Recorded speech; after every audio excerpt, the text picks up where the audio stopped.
তুমি চাইলে কি না দিতে পারি আমি। কাক ডাকা ভরে উঠে তুমি চাইলে এক বুক নদী সাঁতরে ওপারের বাগান থেকে সবচেয়ে সুন্দর ফুলগুলো নিয়ে এসে তোমার হাতে দিয়ে বলতাম, এই দেখো, তুমি চাইলে কি না দিতে পারি আমি।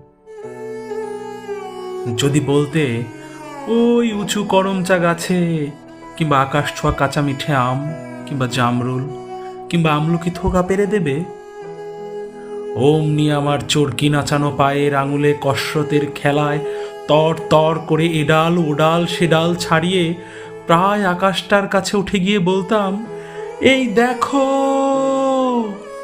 তুমি চাইলে কি না দিতে পারি আমি। আর তেমনি তোমার বুকের ঠিক মাঝখানটাতে শিরশিরিয়ে ঘুরে বেড়াচ্ছে যন্ত্রণার যে বিষ পোকাগুলো আমার শক্ত আঙুলের ফাঁকে, তীক্ষ্ণ নখের ফাঁকে একটা একটা করে টিপে মারার জন্য। যদি বলতে, সমুদ্র তোলপার করে পাহাড়ের চূড়ো ডিঙিয়ে অরণ্যের বেড়া ভেঙে সেই বিশল্যকরণী লতা ঠিক নিয়ে এসে পাতাগুলো তোমার পায়ে ঠেকিয়ে বলতাম, এই দেখো, তুমি চাইলে কি না দিতে পারি আমি। অথচ আশ্চর্য, কিছুতেই তুমি চাইলে না কিছু।